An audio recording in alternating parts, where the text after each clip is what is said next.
आपका स्वागत है। आज हम एक ऐसे फल की गहराई में उतर रहे हैं जो बहुतों का पसंदीदा है कि चीकू कहाँ से आया, कैसे उगता है, क्या विज्ञान है इसके पीछे। चलिए शुरू करते हैं फिर। चीकू खाते तो सब हैं, पर कभी सोचा है कि ये मीठा फल असल में इसकी शुरुआत कहाँ से हुई या इसे खेत में उगाने में क्या क्या करना पड़ता है? आज इसी पर बात करेंगे। बिल्कुल, तो शुरुआत करते हैं इसके वैज्ञानिक वर्गीकरण से। इसका साइंटिफिक नाम है एक्रूजोजापोटा और ये सपोटेशिये फैमिली का मेंबर है। इसी कुल में और भी कई उष्णकटिबंधीय फल वाले पेड़ आते हैं। अच्छा, सपोटेशिया फैमिली। हाँ, एक और तकनीकी बात, इसमें गुणसूत्रों की संख्या क्रोमोसोम्स वो 2n=26 होती है। और हाँ, एक मजेदार बात यह है कि इसकी जो उत्पत्ति है, ओरिजिन, वो मैक्सिको में हुई थी। मैक्सिको? मतलब ये फल तो हजारों मील दूर से आया है हमारे पास। ये जानना वाकई दिलचस्प है। सही कहा। और इसकी मिठास का क्या राज है? बहुत मीठा होता है ये। हाँ, मीठा तो होता है। इसमें शुगर की मात्रा काफी होती है, करीब 12 से 14% तक।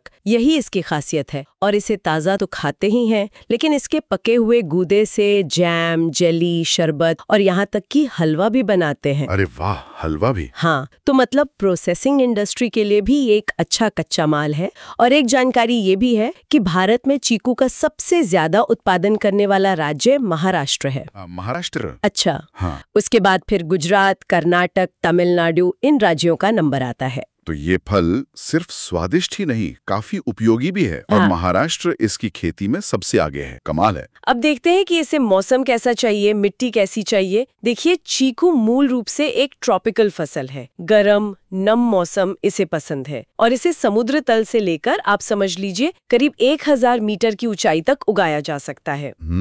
मिट्टी की बात करें तो ये इसकी एक बड़ी खूबी है कि ये ज्यादा नखरे नहीं करता। मतलब लगभग हर तरह की मिट्टी में चल जाता है, बस पानी का निकास अच्छा होना चाहिए। अच्छा, ये तो किसानों के लिए काफी अच्छी बात है। लेकिन यहाँ एक ध्यान देने वाली बात है कि जब गर्मी बहुत बढ़ जाती है, मान लीजिए तापमान 43 डिग्री सेल्सियस से ऊपर चला गया, तो फिर इसके फूल और जो छोटे फल लगे होते हैं वो गिरने लगते हैं। ओह, तो मतलब तापमान का सीधा असर है पैदावार पर। किसानों को तो इस चीज का बहुत ध्यान रखना पड़ता होगा, खासकर आजकल जैसे मौसम बदल रहा है। बिल्कुल, तापमान एक बहुत बड़ा फैक्टर है। अच्छा, अब किस्मों की बात करते हैं। जानकारी मिली है कि कई सारी कमर्शियल किस्में इसकी, नाम भी बड़े मजेदार हैं कुछ तो, जैसे CO1, CO2, CO3, PKM1, PKM2, PKM3, PKM4, PKM5 और ये काली पत्ती, क्रिकेट बॉल, पाला, गुत्थी, कीर्ति भारती, ओवल। काफी लंबी लिस्ट है। हाँ, बहुत किस्में हैं। और कुछ किस्में खास इलाकों में ज्यादा चलती हैं। जैसे बता रहे थे कि कीर्ति भारती, हाँ। ये आंध्र प्रदेश में काफी है। पतली स्किन होती है तो शायद ट्रांसपोर्ट के लिए अच्छी हो। हाँ। क्रिकेट बॉल, ये भी आंध्रा में। नाम से ही लगता है फल बड़ा और गोल होगा। बिल्कुल बिल्कुल।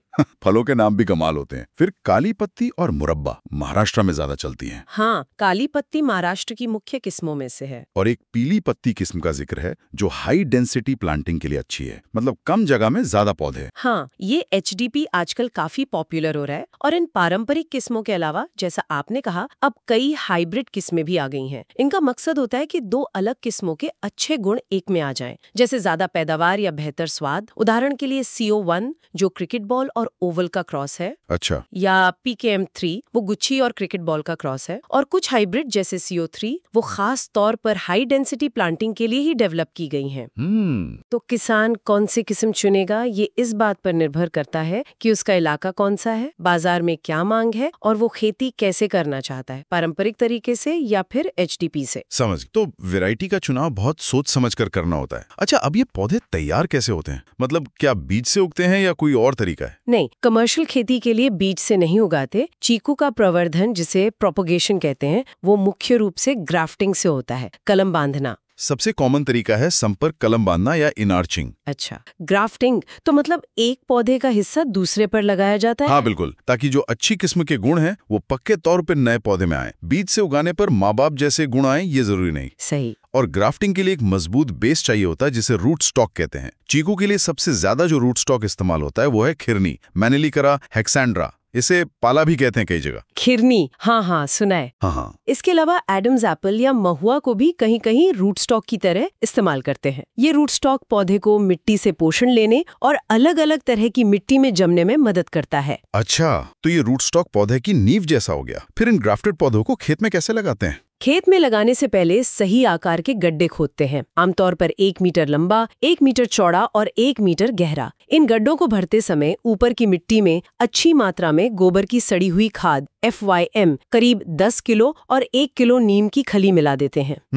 नीम खली क्यों? नीम खली मिट्टी को उपजाऊ तो बनाती ही है, साथ में वो जड़ों को दीमक और दूसरी बीमारियों से बचाने में भी मदद करती है। अच्छा, ये तो बढ़िया है। फिर पौधे को गड्ढे के बिल्कुल बीच में मिट्टी के गोले के साथ लगाते हैं। और एक बहुत जरूरी बात ध्यान रखनी होती है कि जो ग्राफ्ट का जोड़ है वो जमीन से कम 15 सेंटीमीटर ऊपर रहे। 15 सेंटीमीटर ऊपर? क्यों? ताकि ग्राफ्ट वाले हिस्से से अपनी जड़ें ना निकलें। हमें रूट स्टॉक की ही जड़ें चाहिए। और हाँ, लगाते ही पौधे को एक लकड़ी का सहारा, स्टेकिंग जिसे कहते हैं, वो जरूर देना चाहिए। हाँ, ताकि हवा से हिले नहीं। बिल्कुल, खासकर ग्राफ्ट जोड़ को नुकसान ना पहुंचे। और लगाने का सही टाइम क्या होता है? कभी भी लगा सकते हैं? नहीं, इसके लिए जून से दिसंबर तक का समय सबसे अच्छा माना जाता है। तब मौसम थोड़ा ठीक रहता है, बारिश भी होती है, तो पौधा आसानी से जम जाता है। जून से दिसंबर, ठीक है। और पौधों के बीच में दूरी कितनी रखते हैं? दूरी पे आजकल काफी ध्यान दिया जा रहा है। जो पारंपरिक तरीका है उसमें तो 8 मीटर की दूरी रखते हैं। मतलब 1 हेक्टेयर में करीब 150-160 पौधे आते हैं। लेकिन अब ज्यादा पैदावार के लिए हाई डेंसिटी प्लांटिंग HDP का चलन बढ़ गया है।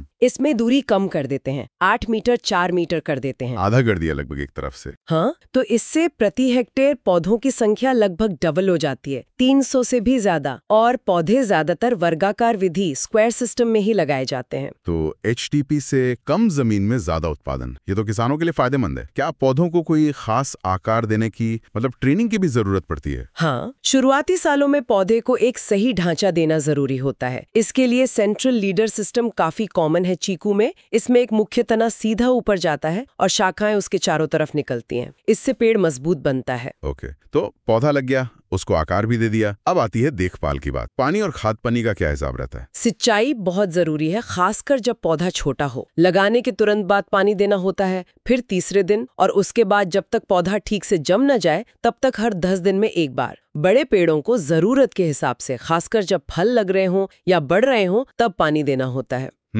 अगर आपको ये पॉडकास्ट पसंद आया तो हमारे चैनल को सब्सक्राइब जरूर करें ताकि आप कोई भी नया एपिसोड मिस न करें। इस एपिसोड के विस्तृत नोट्स और PDF डाउनलोड करने के लिए हमारे टेलीग्राम चैनल से जुड़ें। लिंक डिस्क्रिप्शन बॉक्स में मौजूद है। और खाद और उर्वरक की जरूरत पेड़ की उम्र के साथ बढ़ती जाती है। जैसे एक मोटे तौर पे अंदाजा है कि पहले साल के पौधे को करीब 10 किलो गोबर की खाद FYM और साथ में करीब 200 gram nitrogen N, 200 gram phosphorus P और 300 ग्राम पोटेशियम K देना चाहिए प्रति पेड़। अच्छा। फिर हर साल ये मात्रा थोड़ी थोड़ी बढ़ानी होती है। और जब पेड़ 6 साल या उससे बड़ा हो जाए, मतलब फल देने लगे ठीक से, तब उसे हर साल लगभग 50 kilo FYM, 1 kilo N, 1 kilo P और 1.5 किलो K प्रति पेड़ देना होता है। काफी मात्रा है ये तो। हाँ, फल देने वाले पेड़ को खुराक ज्यादा चाहिए और ये खाद आमतौर पर सितंबर-अक्टूबर में, मतलब बारिश के बाद, पेड़ के फैलाव के नीचे जमीन में डालकर मिला दी जाती है। ठीक है, मतलब पेड़ जैसे बड़ा हो रहा है उसकी डाइट भी बढ़ रही है। इसके अलावा क्या काट छाट वगैरह भी करनी पड़ती है? हाँ बिल्कुल, अच्छी पैदावार और पेड़ को स्वस्थ रखने के लिए समय समय पर कुछ अनचाही टहनियों को हटाना पड़ता है। इसे आफ्टर कल्टीवेशन प्रैक्टिसेस में गिना जाता है। इसमें जैसे रूट स्टॉक से अगर कोई टहनी निकल रही है उसे हटाना है। हाँ, क्योंकि हमें तो ग्राफ्टेड वैरायटी चाहिए। सही कहा। फिर वाटर शूट्स होते हैं जो सीधी तेजी से ऊपर बढ़ती हैं पर कमजोर होती हैं, उन्हें हटाना है। आड़ी तिरछी या एक दूसरे में उलझी हुई शाखाएं हटानी है ताकि हवा और धूप अंदर तक जाए। और जो बहुत नीचे की शाखाएं हैं उन्हें भी हटा देते हैं। इससे पेड़ खुला खुला रहता होगा। हाँ, हवा लगती है, धूप पहुंचती है तो फल अच्छे लगते हैं और बीमारियां भी कम होती हैं। और एक और बहुत ही अच्छी प्रैक्टिस है, वो है अंतर फसल लेना, इंटरक्रॉपिंग। इंटरक्रॉपिंग मतलब ये कि चीकू का पेड़ फल देने में कुछ साल लगाता है, 4-5 साल लग जाते हैं। तो जो शुरू के साल हैं, जब पेड़ छोटे होते हैं और उनके बीच काफी खाली जगह होती है, उस खाली जगह में किसान कोई दूसरी कम समय में तैयार होने वाली फसल उगा सकते हैं। अरे वाह, ये तो कमाल का आइडिया है। इससे तो डबल फायदा हो गया। बिल्कुल, एक तो वो खाली जमीन बेकार नहीं जाती, उससे कुछ अतिरिक्त कमाई हो जाती है। जैसे दाल वाली फसलें लगा सकते हैं, मूंग, उड़द या लोबिया, या फिर कोई सब्जी लगा सकते हैं। और दूसरा फायदा खासकर दाल वाली फसल लगाने से ये होता है कि वो हवा की नाइट्रोजन को खींचकर मिट्टी में जमा करती हैं। इससे मिट्टी की ताकत बढ़ती है,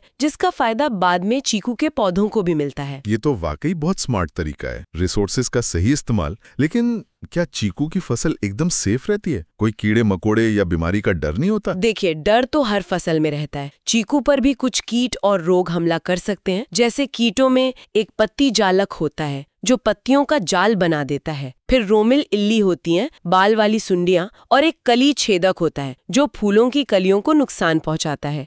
कभी कभी पेड़ों पर अमरबेल या बांदा, लोरैंथस जैसे परजीवी पौधे भी उग जाते हैं जो पेड़ का पोषण चूसते हैं। उन्हें भी हटाना पड़ता है। तो इनके लिए इलाज है? हाँ, इलाज है। इन कीटों के लिए कुछ रेकमेंडेड कीटनाशक हैं, जैसे फॉस्फेलॉन या क्लोरोपाइरिफॉस, या फिर आजकल नीम आधारित कीटनाशक नीम सीड कर्नल एक्सट्रैक्ट का भी इस्तेमाल करते हैं, जो जैविक खेती के लिए अच्छा है। जरूरी है कि सही समय पर पहचान हो और कंट्रोल किया जाए। ठीक है। और बीमारियां? बीमारियों में कालिक, फफूंदी, सूटी मोल्ड काफी आम है। इसमें पत्तियों पर काले रंग की एक परत सी जम जाती है। अच्छा, कालिक जैसी? हाँ, बिल्कुल। असल में ये फफूंदी होती है जो उन कीड़ों द्वारा छोड़े गए मीठे चिपचिपे पदार्थ पर उगती है जो रस चूसते हैं। तो इसका क्या करते हैं? इसके लिए एक बड़ा ही सरल और असरदार घरेलू उपाय है। स्टार्च का घोल बनाते हैं, मतलब मैदा या अरारोट जैसा स्टार्च लेकर पानी में उबालते हैं, फिर ठंडा करके और पानी मिलाकर पतला कर लेते हैं। ये तो बहुत अच्छी बात है कि सरल उपाय भी मौजूद है। अब आते हैं सबसे रोमांचक हिस्से पर, फल तोड़ना। कैसे पता चलता है कि चीकू अब रेडी है, तोड़ने लायक हो गया है? हाँ, ये पहचानना बहुत जरूरी है, क्योंकि अगर कच्चा तोड़ लिया तो वो ठीक से पकेगा नहीं, और ज्यादा पक गया तो खराब हो जाएगा। तो पके फल के कुछ निशानियां हैं।